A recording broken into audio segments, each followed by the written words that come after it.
The massive ship appeared in the sky like a dark storm cloud. It was bigger than anything the people of New Eden had ever seen. The ship blocked out the sun and cast shadows across their small farming colony. Children pressed their faces against windows, pointing at the strange metal giant floating above their homes. Zarthik stood on the bridge of his dreadnought, looking down at the human settlement below. His 6 arms moved across control panels with practiced ease. His red eyes studied the colony through the ship's sensors. This was his routine. He had done this same thing on 1,000 different worlds with 1,000 different species. The Cosmic Emperor had ruled the galaxy for over 1,000 years. Every species he met had 2 choices: submit to his rule or die. Most chose to submit. The smart ones surrendered immediately when they saw his ship. The stubborn ones fought back and were destroyed completely. Either way, Zarthik always won. Humans were different, though. They had been different from the start. When his ambassadors first contacted Earth, the humans had listened politely. They asked many questions about his empire and his laws. Then they did something no other species had ever done. They said no, not with anger or fear, but with quiet determination. They simply said they wanted to govern themselves. Zarthik had been amused at first. Humans were such a young species. They had only just learned to travel between stars. Their technology was primitive compared to his empire. Their weapons were like toys. Yet they thought they could refuse him. He had given them time to reconsider. Most species changed their minds when they realized how powerful his empire was. But humans were stubborn. They used that time to evacuate their children from Earth to distant colonies like New Eden. They prepared their defenses. They sent messages to each other about freedom and hope. Now Zarthik was here to teach them the same lesson he had taught every other species in the galaxy. Resistance was pointless. He was inevitable. The communication system crackled to life. A human voice spoke from the planet below. "Unknown vessel, this is New Eden Colony. Please state your intentions." Zarthik activated his translator. His voice boomed down to the planet, carried by speakers that could be heard for miles. "I am Zarthik, Emperor of the Cosmic Empire. You will surrender immediately. Your resistance ends now." There was a long pause. When the human voice returned, it sounded tired but firm. "Emperor, we cannot do that. These are our homes. These are our children. We ask you to leave in peace." The Emperor's red eyes flashed with anger. Even now, even with his massive ship hanging over their heads, the humans still refused. He had hoped they would be smarter than this. "You have 1 hour to evacuate your military personnel and surrender. After that, I will demonstrate the cost of defying me." The communication channel went silent. Zarthik watched through his sensors as the humans below began moving quickly. They were not fleeing as he expected. Instead, they were organizing. Parents gathered their children and ran toward the school at the center of town. The school was the strongest building in the colony. With thick walls and a basement shelter, his tactical officer approached. A tall creature with blue skin and 4 eyes. "Emperor, they are gathering their young in one location. Should we wait for them to evacuate?" Zarthik studied the readings. 5,731 children, all collected in and around the school. Their parents had gathered them there for safety. It was touching, in a primitive sort of way. "No," he said quietly. "This is perfect." The hour passed quickly.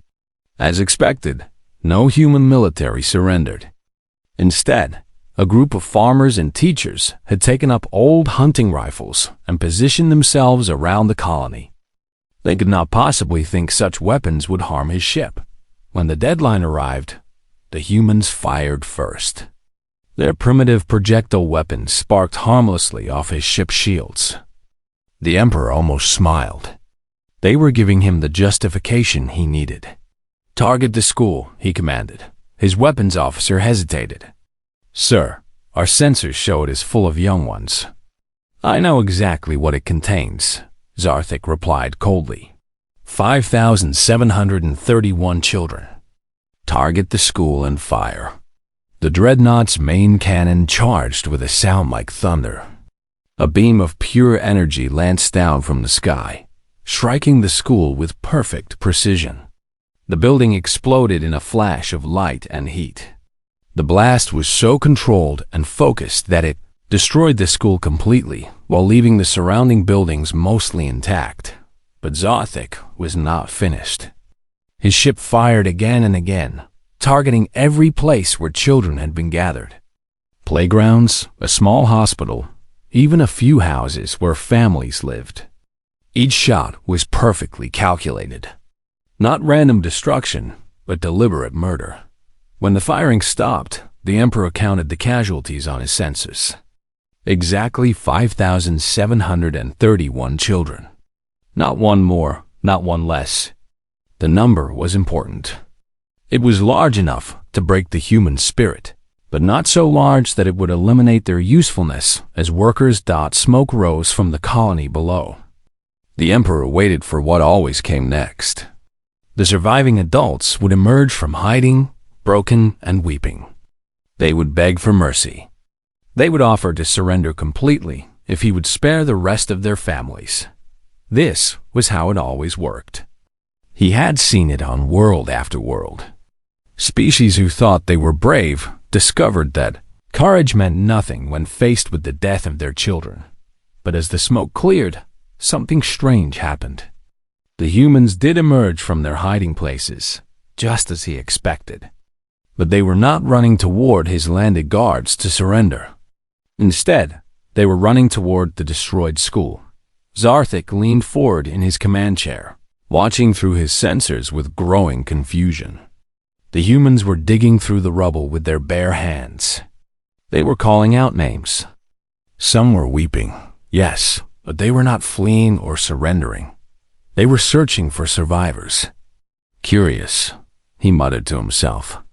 Perhaps the shock had not set in yet. Soon they would realize the hopelessness of their situation. Soon they would come to beg.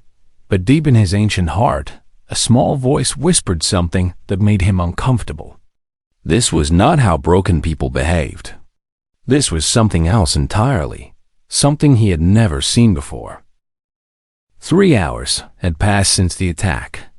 Zarthik watched from his ship as the humans continued their strange behavior.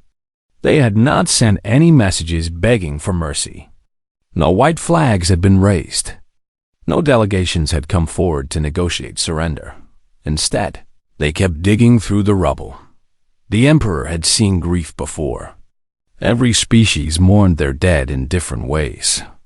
Some howled. Some grew silent. Some threw themselves at his forces in suicidal rage. But he had never seen anything like this organized determination. The humans worked together, moving stones and twisted metal with careful precision. They had formed teams and were systematically searching every collapsed building. His communications officer approached with a puzzled expression. "Emperor, we are receiving many transmissions from the colony, but they are not directed at us. What kind of transmissions?" "They appear to be calling for medical supplies and teachers. They are asking nearby settlements to send doctors and educators." Zarthik stared at the alien creature. "Educators? Their children are dead. What do they need teachers for?" "Unknown, sir. Perhaps it is some form of shock response." The Emperor turned back to his viewing screen. Below, he could see humans carrying the injured away from the wreckage. Some were clearly dying, but the humans treated them gently, speaking soft words and holding their hands. Others had survived with terrible wounds, and these the humans were treating with primitive but careful medical attention. "Send down a patrol," Zarthik ordered. "I want to observe their behavior more closely." 20 minutes later, a squad of the Emperor's elite guards landed near the destroyed school. Each guard was 8 feet tall, covered in advanced armor, and carried weapons that could level a building. They approached the digging humans with weapons ready. Zartek watched through their helmet cameras as his guards moved closer. The humans noticed them, of course. Several stopped their digging and turned to look at the approaching soldiers. But instead of running or attacking, they simply went back to their work. One of his guards stopped next to a human woman who was carefully lifting pieces of concrete. Her hands were bleeding from the sharp edges, and tears streamed down her face. But she did not stop working. "You," the guard said through his translator. "Your species will surrender now." The woman looked up at the massive alien. She was so much smaller than the guard that she had to crane her neck to see his face behind his helmet. "I cannot surrender right now," she said quietly. "My daughter might still be alive under here." The guard raised his weapon. "Your daughter is dead. All your young are dead. You will come with us." "No," the woman said, and turned back to her digging. "I have to keep looking." The guard stood there for a moment, confused. In his 1,000 years of service, he had never encountered a parent who would ignore a weapon pointed at them to continue searching for their already dead child. Across the ruins, similar scenes were playing out. Humans were refusing to be distracted from their rescue work, even when faced with armed soldiers. They were polite but firm. They acknowledged the guards but treated them like obstacles rather than threats. Then something happened that changed everything. From beneath a pile of twisted metal and concrete, a small hand emerged. Then an arm. Then the thin shoulder of a child. The human woman who had been digging suddenly cried out and began moving debris faster. Other humans rushed over to help. Within minutes, they had cleared enough space to pull someone free. It was a little girl, no more than 7 years old. Her clothes were torn and dirty. Blood ran from a cut on her forehead. Her left arm hung at an odd angle. But she was alive. Zartek leaned forward in his command chair, watching intently as the humans gathered around the child. They were gentle, checking her injuries and speaking to her in soft voices. The little girl's eyes were wide with shock, but she was conscious and aware. One of his guards stepped closer, towering over the rescued child. The guard's orders were clear. Any surviving humans were to be taken prisoner immediately. But as the guard reached down toward her, the little girl looked up. Her young face was streaked with dust and blood. Her eyes held the confusion and pain of someone who had just lived through hell. And in that moment, looking up at the armored giant who served the being responsible for murdering her friends, she spoke. "Why?" The single word came out clearly despite her injuries. Not screamed, not whispered, but asked with the simple directness that only children possess. The guard stopped moving. In all his years of conquest, no one had ever asked him that question. Species begged for mercy. They offered bribes. They threatened revenge. They cursed his name and swore vengeance. But no one had ever simply asked why. Through the helmet camera, Zartek found himself staring into the child's eyes. She was not looking at the guard anymore. Somehow, impossibly, she seemed to be looking directly at him. "Why?" she asked again, and this time her voice carried clearly through the communication system. The Emperor felt something strange in his chest. It was not pain, exactly, but it was uncomfortable. He had killed countless children across the galaxy. It was a necessary tool of control. Fear of losing their young made every species more cooperative, but none of those children had ever asked him why. The little girl shifted, trying to sit up despite her injuries. The humans around her helped her carefully, supporting her broken arm. She winced but did not cry out. Instead, she kept looking up at the guard's helmet camera. "Why did you hurt my friends?" she asked. Her voice was not angry. She sounded genuinely curious, as if this was simply something she needed to understand. The guard looked around, confused. His training had not prepared him for this. How do you respond to a dying child who asks honest questions instead of begging for her life? Your people refuse to surrender, he said finally. The Emperor does not tolerate resistance. The little girl tilted her head, considering this answer. Around her, the human adults had grown very quiet. They were listening to every word. But we are not soldiers, she said. We were just going to school. We were learning about mathematics and art. Why would you hurt us for something we did not do? The guard had no answer. In his helmet, he could hear the Emperor's breathing through the communication link. Zarthik was listening to every word, and for the first time in 1,000 years, the Cosmic Emperor found himself without a response. The little girl waited patiently for an answer. When none came, she nodded as if she understood something important. You do not know either, she said sadly. That is okay. Sometimes grown-ups do things they cannot explain. Then she did something that would echo through the galaxy for generations to come. Despite her injuries, despite watching her school explode and her friends die, despite facing the soldiers of the being who had ordered her murder, she smiled. It was not a bitter smile or a mad smile.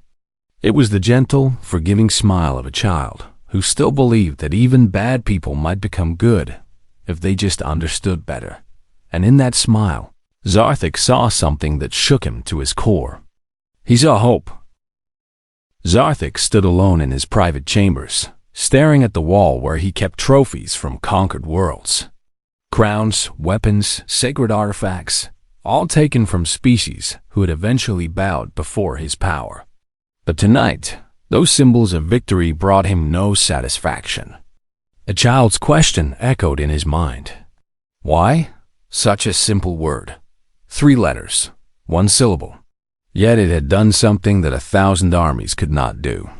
It had made the Cosmic Emperor doubt himself. In his 1,000 years of conquest, Zarthik had developed a perfect system.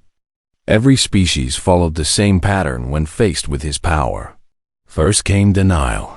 They could not believe someone could be so strong. Then came anger.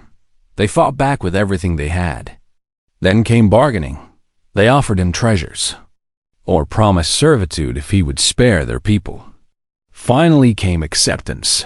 They submitted completely to his rule. But humans were not following the pattern.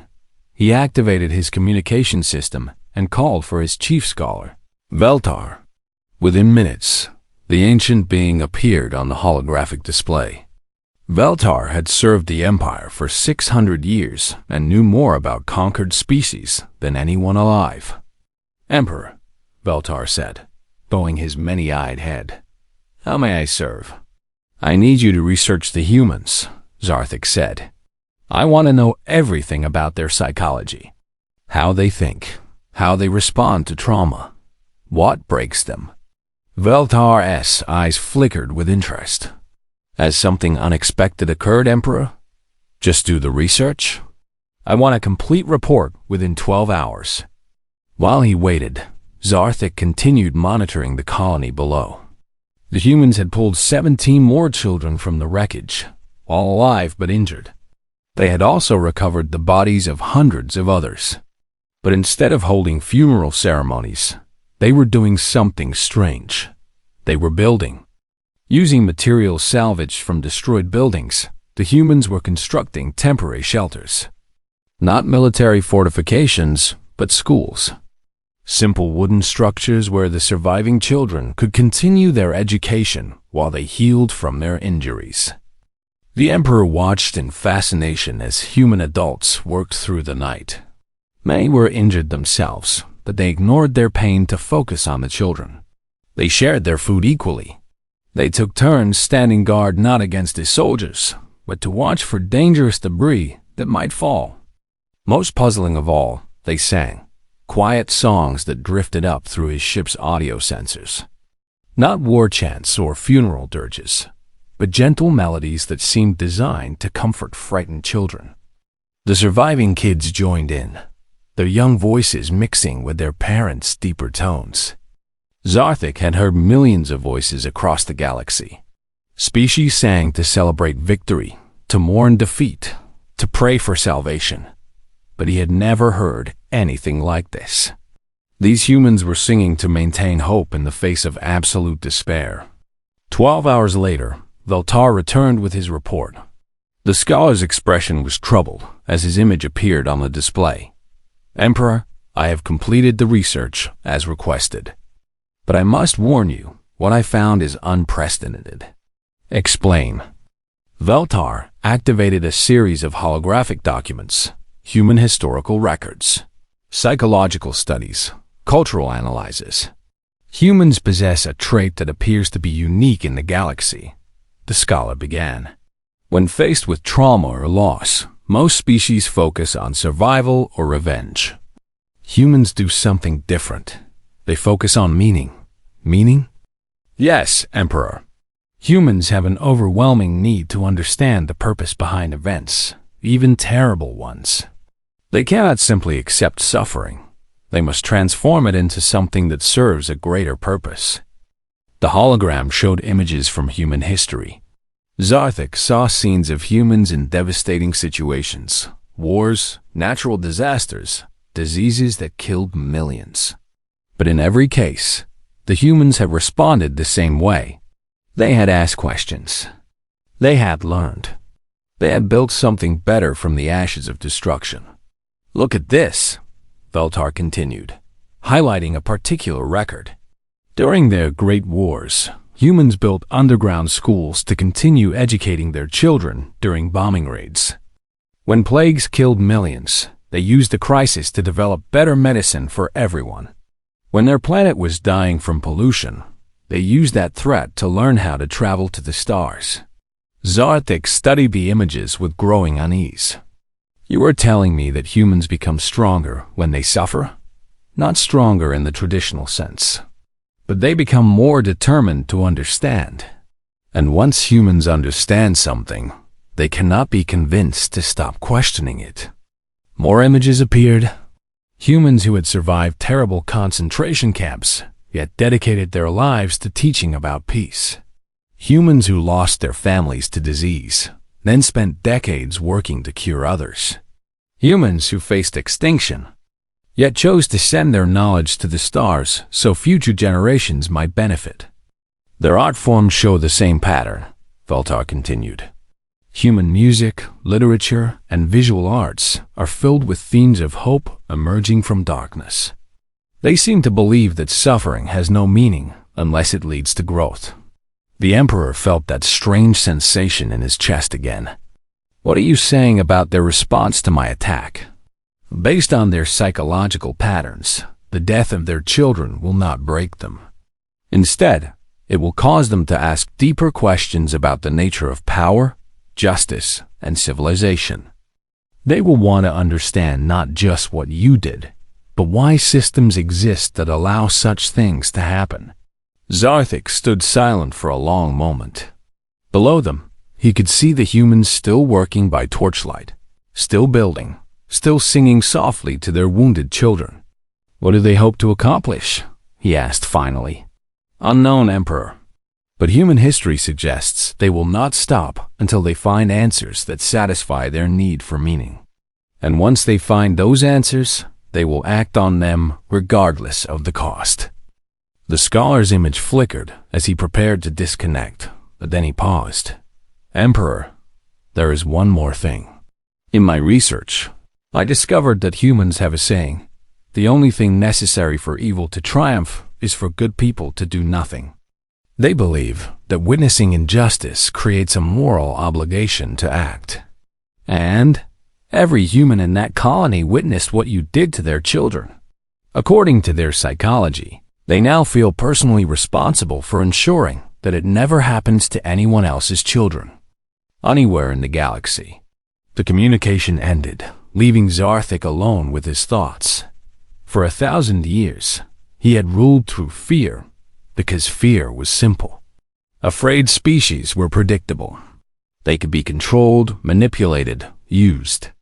But humans were not afraid in the way he understood fear. They were something much more dangerous than afraid. They were curious about why fear existed, and they were determined to find answers. The Emperor looked down at the colony again. The small girl who had asked why was visible through his sensors, sitting in one of the improvised classrooms. Despite her injuries, she was listening to an adult human read from a salvaged book. Other children sat around her, some bandaged, some crying quietly, all listening. They were still learning. Even now, even after everything he had done to them, they were still trying to understand their world. And slowly, with growing horror, Zarthik began to realize that his perfect system of control had met the one force in the universe that could not be controlled. The human need to ask questions and keep asking them until they found answers that made sense. He had created something far worse than enemies. He had created teachers. The word spread like wildfire through the galaxy's communication networks. It started with a simple recording. One of Zarthik's own guards had transmitted a routine battle report that included the audio from the little girl's question. Why? The three-letter word that had never been asked of the Emperor before. Within days, that recording was being played on worlds across the Empire. Species that had surrendered generations ago suddenly heard something they had never imagined. A child asking the Cosmic Emperor to explain himself. On the mining world of Keftar, a group of enslaved Zelanti workers gathered in their dormitory to listen to the transmission. These beings had submitted to the Empire 50 years ago after Zarthik destroyed their capital city. They had accepted their fate as laborers because they believed resistance was impossible. Did you hear that? Whispered an old Zelanti named Grex. His blue skin was scarred from decades in the mines. A human child asked him why. So what? Replied another worker. Children ask stupid questions. The Emperor does not need to explain himself to babies. But Grex was thinking, when my granddaughter was small, she asked me why we worked in the mines. I told her it was because the Emperor commanded it. She asked why the Emperor commanded it. I told her because he was powerful.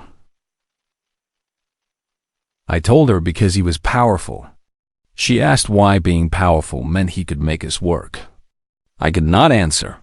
The other workers grew quiet. They had all had similar conversations with their children. What if? Grex continued slowly.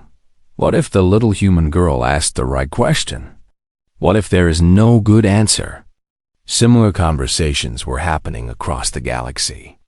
The recording reached the ocean world of Thalassa, where aquatic beings had surrendered after watching their coral cities burn from orbit. It reached the forest world of Verdania, where tree-dwelling creatures had submitted when their sacred groves were reduced to ash. Everywhere the recording played, the same thing happened. People who had never questioned the Empire's authority suddenly found themselves wondering why they had accepted it so easily. But the real crisis began when the recording reached Zarthik's own soldiers. Captain Dexfer was a veteran of 300 campaigns. He had served the Empire faithfully for 2 centuries, rising through the ranks by following orders without question. He commanded a garrison on the industrial world of Ferrum, where millions of conquered beings manufactured weapons for the Imperial fleet. When the recording reached his base, Dexfer initially dismissed it as irrelevant battlefield chatter, but his subordinates kept discussing it during their off-duty hours. Finally, curious about the distraction, he listened to it himself. The child's voice was small and clear through the static. Why? That night, Dexfer found himself unable to sleep. He walked the halls of his base, observing the conquered workers who labored in shifts around the clock. They were efficient and obedient. They never complained or resisted. The system worked perfectly. But why did they work so hard to build weapons that would be used to conquer other worlds? Why did they accept living in cramped barracks while their home planet's resources were shipped away to fund the Empire's expansion? Why had they never asked these questions? Why had he never asked these questions? The next morning, Dexter did something unprecedented. During his inspection of the weapons factory, he stopped to talk to one of the workers, a being called Nyx, whose species had been conquered decades ago. "Nyx," the captain said, "may I ask you something?" The worker looked up nervously. Soldiers rarely spoke to workers except to give orders. "Why do you work so hard to build weapons that might be used against your own people?" Nyx stared at him in shock. It was a question he had never expected to hear from an Imperial officer. Because it is my assignment, Captain. The Emperor requires it. But why does the Emperor require it? What purpose does it serve? For the first time in decades, Nyx found himself thinking about something other than his daily tasks. I do not know, Captain. I had never considered it. That conversation was overheard by other workers. By evening, it had spread through the entire factory. Workers began asking each other questions they had never voiced before. Why were they building so many weapons? Why did the Empire need to keep conquering new worlds? Why was their own world's population kept in poverty while its resources funded distant wars? Captain Dexter reported the unusual conversations to his superiors. But instead of ordering him to suppress the questions, his commanding officers admitted they had been having similar thoughts. The recording from New Eden had infected the entire chain of command with doubt. The same pattern repeated across the Empire. On communication stations, operators began questioning why they helped coordinate attacks on innocent worlds. In shipyards, engineers wondered why they built vessels designed for intimidation rather than exploration. Even in the Imperial Palace, servants and administrators found themselves asking why the Empire needed to grow larger, when it was already powerful enough to protect itself. Meanwhile, on New Eden, the humans continued their strange resistance. Zarthik watched in growing frustration as more ships arrived at the colony. But these were not military vessels. They were civilian transports carrying doctors, teachers, and supplies. Humans from other colonies were coming to help rebuild. The Emperor had expected the massacre to discourage other human settlements. Instead, it seemed to have motivated them. More humans were arriving every day, not to fight, but to help heal the wounded and educate the survivors. They built new schools. They planted gardens. They even started a small hospital using salvaged equipment. Most disturbing of all, they welcomed Zarthik's guards whenever they approached. "Good morning," a human woman said to one of his sentries. "Would you like some tea?" "We made extra." The guard stared at her in confusion. She was offering refreshment to a soldier of the being who had murdered her people's children. "Why would you give me tea?" the guard asked. "Because you must be tired from standing guard all night," she replied simply. "Everyone gets thirsty. But I serve the Emperor who killed your young ones." The woman's expression grew sad, but she did not withdraw the offer. "Yes, but you are still a person who needs tea." The guard found himself accepting the cup. The tea was warm and sweet, flavored with herbs from the colony's gardens. As he drank, the woman sat nearby and asked him about his homeworld, his family, his dreams before joining the Imperial Army. For the first time in decades, someone was treating him like an individual rather than just a soldier. That evening, the guard requested a transfer to a different assignment. When his captain asked why, he could only say that he no longer felt comfortable pointing weapons at people who offered him tea. 3 more guards requested transfers the following week. Then 7 more. Then an entire squad. Zarthik received a communication from one of his regional commanders. "Emperor, we are experiencing unprecedented levels of desertion and requests for reassignment. Troops who have served loyally for decades are refusing to participate in subjugation campaigns. They claim they need to think about their purpose." The Emperor realized with growing alarm that the little girl's question was spreading through his empire like a virus. A virus that infected minds with doubt and made people question the very foundations of imperial authority. For the first time in 1,000 years, Zarthik's perfect system was breaking down. Not from military defeat or economic collapse, but from something far more dangerous. His subjects were beginning to think for themselves, and it had all started with one human child who dared to ask a simple question: why? 6 months had passed since the massacre on New Eden.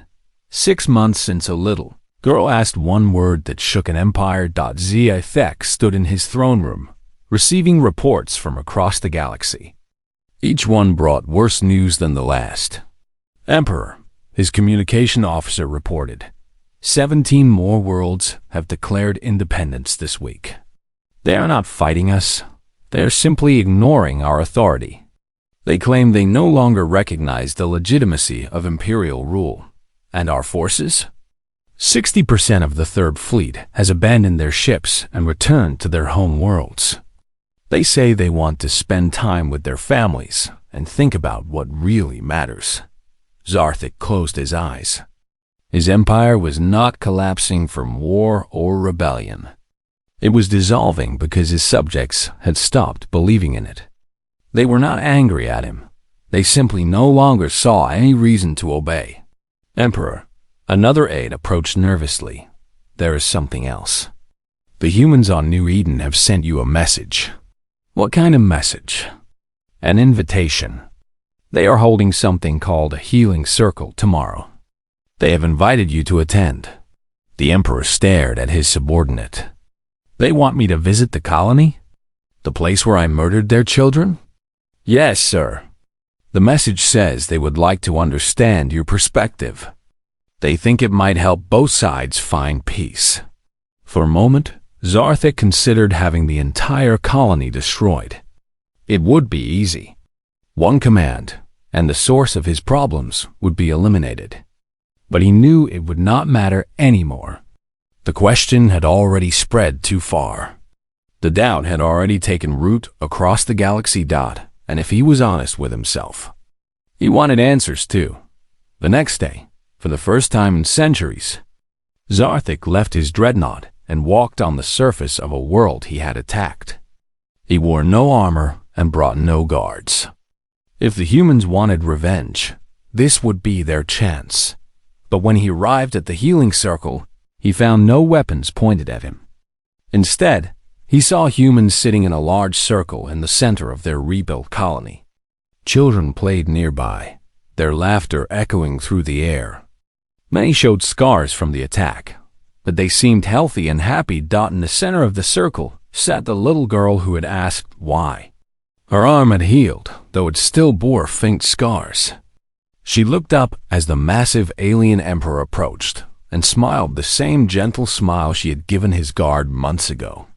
"Thank you for coming," she said simply. "My name is Luna. What is yours?" The emperor had not said his actual name aloud in centuries. Everyone simply called him Emperor or Master or Your Magnificence. But looking down at this child who had nearly died because of his orders, he found himself answering honestly. "Zarthik," he said quietly. "That is a nice name," Luna replied. "Would you like to sit with us?" The circle of humans shifted to make room. Zarthik lowered himself to the ground, feeling strange and vulnerable without his throne or his ship around him. He was just one being sitting with other beings on the grass. An elderly human woman spoke first. "We wanted to meet you because we have been wondering about something. When you destroyed our school, what were you hoping would happen?" Zarthik considered the question carefully. "I wanted you to surrender, to accept that resistance was pointless." "Did you think killing our children would make us love you?" asked another human. "No, I thought it would make you fear me." Luna tilted her head, listening intently. "But why did you want us to be afraid of you?" There it was again, that simple question that had haunted him for months. "Because," Zarthik said slowly, "afraid people do what they are told. They do not cause problems. They work hard and follow orders and make the empire strong." "But did you want the empire to be strong for a good reason?" Luna asked. Like to protect people or to help them learn new things? The Emperor was quiet for a long time. Around the circle, humans waited patiently for his answer. Their faces showed curiosity, not hatred. They genuinely wanted to understand. At first, he said finally, I told myself I was bringing order to the galaxy.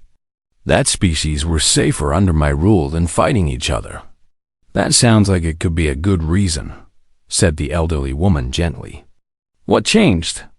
Zarthik looked around the circle. These humans had every reason to hate him, yet they were listening to his words with compassion. They were trying to understand his perspective, even though he had caused them terrible pain. I stopped thinking about why I was conquering, he admitted. I only thought about how to conquer more efficiently. After a few hundred years, I forgot there was supposed to be a good reason. I just did it because it was what I had always done. Luna nodded as if this made perfect sense to her. My teacher says that sometimes grown-ups get so busy doing things that they forget to think about whether the things are good or bad. Your teacher is very wise. She died when you attacked our school, Luna said matter-of-factly. But before she died, she told us to always ask questions about everything. She said that people who stop asking questions start doing bad things without realizing it. The words hit Zarthik like a physical blow. He had stopped asking questions centuries ago. He had surrounded himself with advisors who only told him what he wanted to hear. He had built a system where no one was allowed to challenge his decisions. He had become exactly what Luna's teacher had warned against. What do you think I should do now? He asked quietly. The humans looked at each other, then back at him. What do you want to do? Asked the elderly woman. I want to fix the harm I have caused, but I do not know how. I have been a conqueror for so long that I do not know how to be anything else. Luna stood up and walked over to him. She was so small compared to his massive form that she had to reach up to take his hand. You could try learning, she suggested. That is what we do when we do not know something. We ask questions and we learn and then we try to do better. But I am the Cosmic Emperor. I am supposed to already know everything. Nobody knows everything, Luna said with the absolute certainty of childhood. That is why we have schools and teachers and books. Even grown-ups have to keep learning. Zarthik looked around the circle again.